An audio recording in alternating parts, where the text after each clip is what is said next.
11 horas e 30 minutos pelo horário de Brasília desta quinta-feira, dia 6 de julho de 2023. Este é o Jornal do Empreendedor, segunda edição. Seja muito bem-vindo. Eu sou Sebastião Garcia e convido você para acompanhar comigo a partir de agora as principais notícias do dia. Reforma tributária deve ser votada ainda hoje na Câmara dos Deputados e o presidente da Casa faz apelo para aprovação. Senado aprova projeto que simplifica obrigações tributárias e beneficia empreendedores de todo o país. E ainda o Congresso Nacional lança a Frente Parlamentar Mista pela Mulher Empreendedora. Tudo isso e muito mais agora no Jornal do Empreendedor, segunda edição.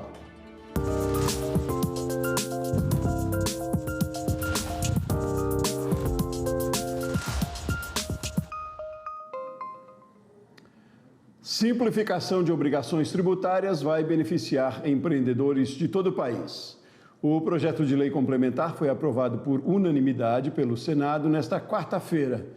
O texto vai facilitar a vida de quem empreende e de todos os contribuintes. Ele permite a simplificação digital tributária, reduzindo a burocracia no preenchimento de declarações e de outras informações sobre impostos. Hoje, um empreendedor leva mais de 500 horas para cumprir obrigações tributárias. Além de facilitar a vida de quem empreende, o projeto ajuda a reduzir o custo Brasil e vai beneficiar o consumidor. O texto segue para a sanção presidencial. E hoje de manhã, em entrevista à Band News, o presidente da Câmara, Arthur Lira, fez um apelo para a aprovação da reforma tributária.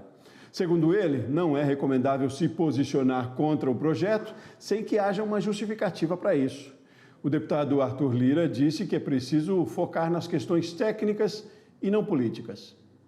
Não é recomendável para nenhum partido se posicionar contra a reforma sem especificar qual é o tema, qual é o texto, qual é a possibilidade de melhora da legislação, porque tudo isso nós estamos fazendo.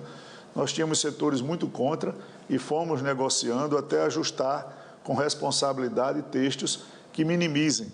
Tem setores de muito poder econômico que não pagam impostos no Brasil e uma grande maioria de assalariados ou de empresas ou de indústria que pagam a carga pesada. Nós precisamos aumentar a base contributiva para que a alíquota que vai ser discutida a posterior no Senado seja uma alíquota mais justa para o país.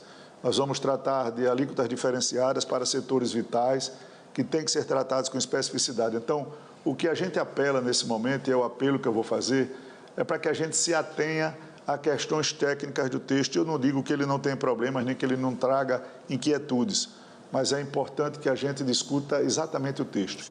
Pois é, e o novo texto da reforma tributária deve ser votado hoje. A proposta já está em pauta de votação na Câmara dos Deputados. O relator, deputado Aguinaldo Ribeiro, do PP da Paraíba, estabeleceu alíquota zero para itens da cesta básica e redução de tributos para absorventes femininos e outros itens para pessoas com deficiência. Em linhas gerais, a proposta estabelece a unificação de 5 tributos: IPI, PIS e COFINS, que são federais, o ICMS, que é um imposto estadual, e ISS municipal. No lugar, entram a contribuição sobre bens e serviços, o CBS, federal, da União, e o Imposto sobre Bens e Serviços, o IBS, sob responsabilidade de estados e municípios. Os itens da cesta básica com isenção de impostos serão definidos depois da lei complementar. E a Frente Parlamentar Mista das Micro e Pequenas Empresas foi relançada ontem no Congresso Nacional. O relançamento faz parte das comemorações de 51 anos do Sebrae e do canal Empreender, que completou um ano, levando muita informação para você, empreendedor. Confira na reportagem de Camila Xavier. Em comemoração aos 51 anos do Sebrae, o Congresso Nacional fez o relançamento oficial da Frente Parlamentar Mista das Micro e Pequenas Empresas, um marco para o empreendedorismo brasileiro. Presidida pelo deputado Helder Salomão, uma das pautas prioritárias da frente, a primeira a ser trabalhada será a defesa dos pequenos negócios na reforma tributária. Na reforma tributária nós já temos duas garantias importantes. A primeira é que o simples está preservado na reforma. E o segundo é que nós conseguimos convencer o relator de acabar com o regime de substituição tributária. Para o presidente do Sebrae, Décio Lima, comemorar o aniversário da entidade com o lançamento da frente significa a defesa dos pequenos negócios e dos interesses do povo brasileiro, que representa 99% dos CNPJs no país. A importância dessa frente é a defesa daquilo que há de mais extraordinário na economia brasileira, que é a presença do espírito empreendedor do povo brasileiro, que hoje respondem por 54% dos empregos formais no nosso país. A Associação dos Membros dos Tribunais de Contas do Brasil, a Tricom, atua como fiscalizador dos recursos públicos e nos municípios tem auxiliado os pequenos negócios. O nosso papel de controle, de fiscalização, pode perfeitamente se conciliar com uma ação de orientação e de estímulo à aplicação da lei. O diretor técnico do Sebrae, Bruno Quick, lembrou do primeiro ano do Canal Empreender, celebrado junto com o aniversário do Sebrae. O empreendedor merece ter um espaço, um canal, um espaço, que dedicado à sua realidade, à sua necessidade, não é? E para que ele possa se atualizar, se informar, inclusive conhecer a história de outros empreendedores, outras experiências de outro país, que o canal do empreendedor faz com maestria, um trabalho maravilhoso. Também na Câmara dos Deputados foi lançada nesta quarta-feira a Frente Parlamentar Mista pela Mulher Empreendedora. A iniciativa reúne parlamentares para viabilizar políticas públicas que promovam a inclusão econômica e a independência financeira das mulheres que empreendem no país.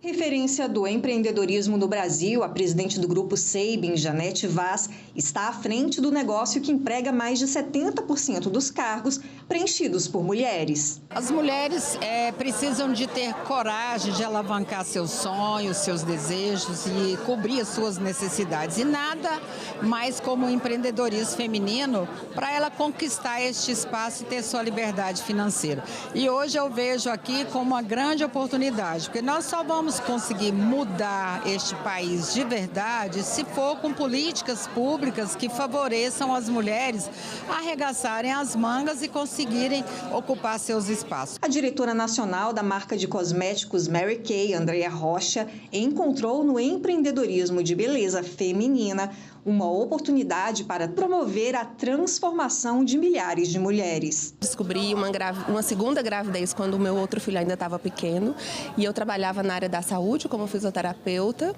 então eu precisei de algo que me desse um complemento de renda até que eu pudesse realmente voltar para a minha antiga profissão. Então começou como um bico, uma renda extra, mas aos pouquinhos eu fui entendendo como é que é o perfil de trabalho do empreendedorismo feminino, como que era ser dona do meu próprio tempo, ter uma qualidade de vida e conseguir ser uma mulher bem-sucedida, ao mesmo tempo que eu pude ser uma mãe presente ao longo desses anos. E o interessante é que, assim, eu escolhi a área da saúde porque eu gostava de cuidar, de ajudar pessoas. E eu percebo que, através do empreendedorismo feminino, eu também continuo ajudando e até de uma outra forma, não somente como eu fazia na reabilitação, mas hoje reabilitando sonhos, reabilitando autoestima, abrindo um futuro, uma possibilidade de futuro promissor para inúmeras mulheres que, graças a Deus, têm aparecido na minha vida ao longo desses 16 anos. A atuação da Frente Parlamentar Mista pela Mulher Empreendedora deve integrar pautas e projetos no Congresso Nacional com as necessidades sociais, por meio de políticas públicas, com resultados na inclusão econômica e independência financeira das mulheres. De acordo com uma pesquisa do Sebrae e dados do IBGE, no país, o número de mulheres empreendedoras passa de 10 milhões, o que representa mais de 34% dos empreendedores. Presidida pela deputada federal Anny Ortiz, do Cidadania do Rio Grande do Sul, o objetivo da frente dentro do Congresso Nacional é de articular ações de qualificação e formalização das micro e pequenas empresárias que começam a empreender por necessidade e muitas vezes sem o devido amparo. Todos os parlamentares que fazem parte da frente, eles também têm muito para contribuir, para somar, para trazer as suas visões e realidades diferentes desse país continental, onde empreender é diferente também em cada região, em cada localidade, tem as suas especificidades. Então, acho que a frente parlamentar também vai dar a oportunidade da gente poder criar dentro desse grupo de trabalho, uma visão mais ampla para poder tocar esses projetos, principalmente aqui dentro da casa, né, iniciativas importantes e que criam, né, políticas públicas mais favoráveis a este ambiente de negócio, que é favorável para o empreendedor e, obviamente, para a empreendedora do nosso país. Nós precisamos de um arcabouço legal que apoie as mulheres empreendedoras efetivamente.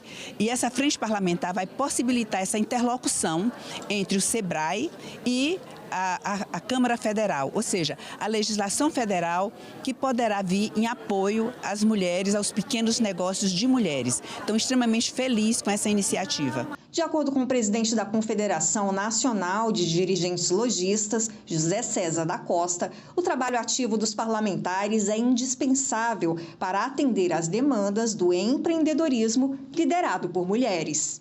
A mulher está envolvida diretamente, né, em todos os setores da economia, crescendo a cada dia. No nosso setor, por exemplo, ainda temos um número muito pequeno de mulheres, né, que são empreendedoras. Eu tenho certeza que a partir desse momento, com essa movimentação fantástica hoje aqui, com o envolvimento das entidades também junto com a Frente Parlamentar pelo Empreendedorismo da Mulher, nós teremos resultados positivos dentro de pouco tempo.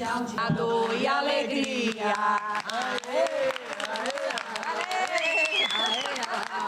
Obrigado, querido. Maravilhoso. No próximo bloco, os negócios nos safaris e trilhas de Mato Grosso. Nós voltamos já já.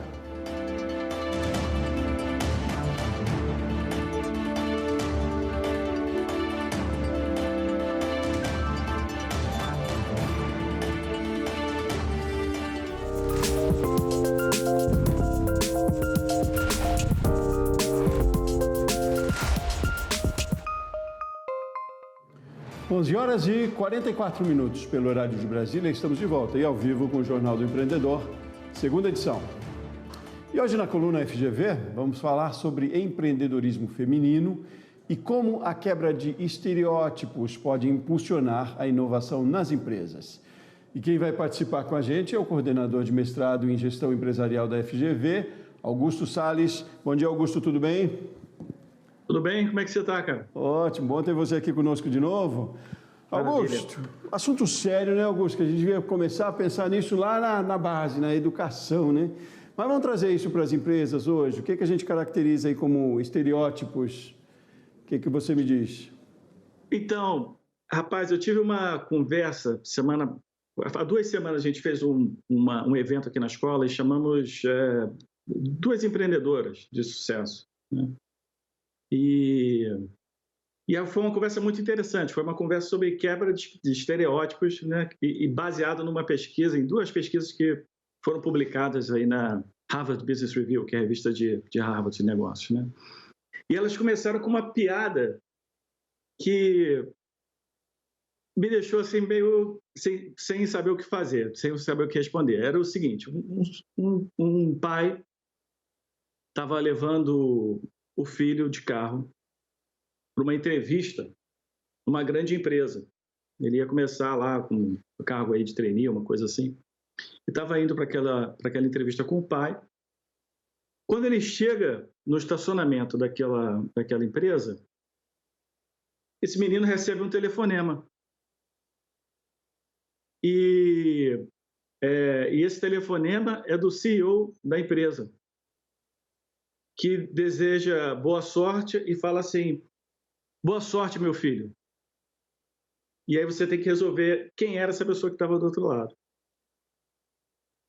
E aí, essa é uma pesquisa, na verdade, é um experimento que, Sebastião, que tem sido feito, né, em larga escala, e as pessoas não conseguem responder. Porque a primeira coisa que vem na cabeça é: mas se o pai dele está do lado, né? Sim. E o CEO está falando boa sorte, meu filho, como é que o pai pode estar nos 2 lugares ao mesmo tempo? Olha só. Então ficam perguntando se é o avô, se é um casal de homoafetivo, enfim. No final das contas, né, é a mãe dele a CEO da empresa.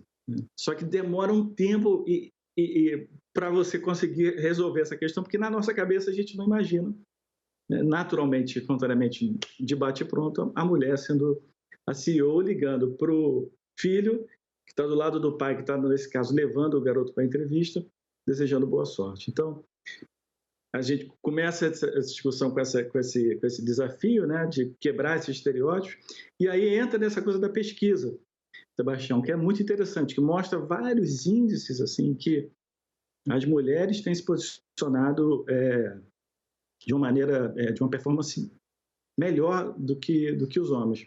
Isso foi feito antes da Covid, também durante a Covid, e depois eles continuam acompanhando. Então, só para alguns números aqui. Em termos de iniciativa, a mulher geralmente tem mais iniciativa do que o homem. Ela pontuou 55,6% e o homem 48,2%. Você fala em resiliência, a gente pensa que o homem é super resiliente, tarará. Mas não, talvez não, a mulher pontua na frente, ela tem 54,7% de resiliência, o homem tem 49%. Né? Aquela coisa de orientação para resultados, você fala, pô, o cara é, né, workaholic, vai fazer resultado, etc. De novo, a gente pontua o homem com 53,9%, quer dizer, a mulher pontuou 53,9% e a gente pontuou 48,8%. Né? Isso, assim, é uma quebra interessante de estereótipo de achar que o homem é aquele que é o líder, que vai fazer e vai acontecer. Né? Temos muito que aprender, né, Augusto? Está claro aí, não precisava nem de estatística, mas, enfim, temos muito que aprender. Mas me diz, então, como é que a gente começa isso nas empresas, Augusto? Precisa começar de alguma maneira. É linguagem, é um processo, é uma estratégia? O que você diz em um minuto que a gente tem aí? Então, Sebastião, o que a gente tem visto nas organizações são programas, né, direcionados exatamente ao público, no caso a gente está falando do público feminino, né, ao público feminino, de expor elas, né, a desafios maiores e de criar as condições que elas possam subir, né, na escala ali evolutiva, né, nas organizações de responsabilidade. Então, por exemplo, eu vi exemplos de empresas que começaram a cuidar um pouco do tema da gravidez, né, para que a mulher não abandone uma jornada executiva durante a gravidez, mas que a empresa dê as condições de ela ter um filho, se precisar levar, né, para amamentar, alguma coisa assim, criar essas condições. E também, Sebastião, programas de educação executiva, né? Dá às mulheres a oportunidade de fazer programas, né, de pós-graduação, de mestrado, de graduação, de MBA, enfim, do que tiver, para que elas também possam, né, se capacitar, não só na prática, mas também na teoria, e nesses programas geralmente você tem uma troca incrível com outros executivos, né? Então, isso também é uma estratégia que a gente tem visto nas organizações. E a educação é tudo, né, Augusto? A gente tem que começar lá na base também, né? Para quebrar, né, esses estereótipos desde criança já, né? Exato. Temos muito para falar ainda, muito para contribuir ainda, né? Augusto, da Escola Brasileira de Administração Pública e de Empresas, a ABAP, da FGV, obrigado pela sua participação mais uma vez. Volte sempre, meu caro. Obrigado, cara. Abração. Vamos lá. Bom, as empresas do setor de turismo terão mais recursos para financiamento. Uma portaria publicada ontem pelo Ministério do Turismo amplia o valor das linhas de financiamento do Fundo Geral do Turismo. As linhas são para bens de capital e capital de giro. Agora, as empresas poderão solicitar empréstimos de até 15 milhões de reais. O prazo de carência também foi ampliado de 12 para 30 meses. E o tempo de pagamento das linhas foi alterado de 60 para 120 meses. Os recursos podem ser pedidos pelo Banco Regional de Desenvolvimento do Extremo Sul, na Agência de Fomento de Goiás e no Bandesul. E o Brasil tem lugares incríveis para fazer turismo e o ecológico é um dos mais procurados. Em Mato Grosso, os passeios oferecem desde safaris a trilhas até o nascer do sol nas águas do rio Mutum. A reportagem é de André Lage. A imersão começa antes mesmo do sol nascer. Por volta das 5 horas da manhã, um barco motorizado transporta os hóspedes a uma experiência incrível. E eu não poderia ficar de fora. Saímos do rio Mutum e fomos até a Baía de Mariana. No trajeto, que é feito em menos de 1 hora, a vida silvestre do Pantanal começa a acordar e parece dar as boas-vindas.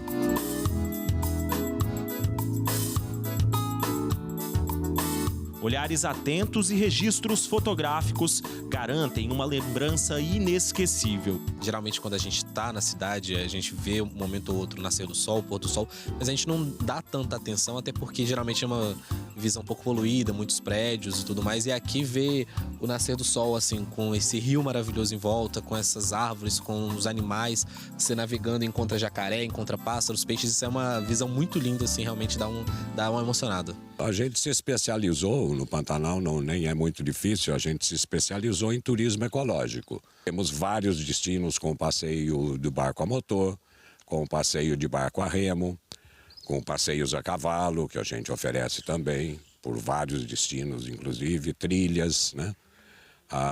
E safaris noturnos, safari diurno. O mais interessante é o acordar do Pantanal. Tá? A gente sempre sai, ainda escuro, tá? E no ponto que a gente entende que é o melhor ponto de observação para o nascer do sol, o barco para, fica estacionado, o silêncio ainda é absoluto, e de repente começa lentamente o acordar do Pantanal. É fantástico. A pousada Rio Mutum também desenvolve um projeto de recuperação de animais. Os bichos resgatados por causa de acidente ou apreendidos por criação ilegal são trazidos para cá, para reabilitação, como por exemplo esta onça. São animais que vieram de apreensão, ou por irregularidade, ou até de contrabando, por acidente. Eles, sendo da nossa região, nós temos uma parceria com a Secretaria Estadual de Meio Ambiente para participar de um programa chamado Soltura Branda. Recebemos os animais, eles ficam um tempo conosco, um tempo necessário. Vai amadurecendo, que muitas das vezes são filhotes, e o programa ele consiste em reambientá-los. Todos eles um dia voltam para a natureza. A pousada fica no município de Barão de Melgaço, a 120 quilômetros de Cuiabá. Chalés, piscinas e estadias em regime de pensão completa, com café da manhã, almoço e janta.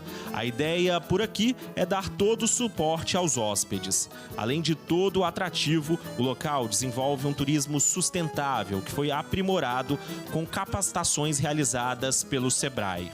A dona Alice, que é a proprietária, junto com a sua equipe, eles participaram de várias ações como workshops de entendimento quais são os princípios do turismo sustentável e como que a pousada Rio Mutum se adequa a esses princípios. Então a gente observa aqui, por exemplo, que eles trabalham já com a utilização de energia renovável, eles trabalham também com um princípio muito interessante, que é o que?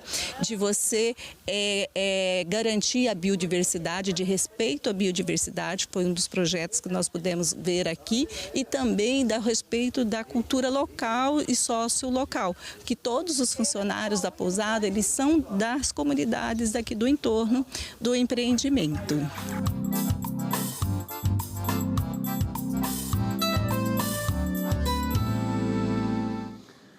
Pois é, muito bem. Assim a gente termina essa edição do Jornal do Empreendedor. Outras notícias ao vivo aqui de Brasília, na edição das 7h30 da noite. Uma ótima tarde para você, ótimos negócios e até mais.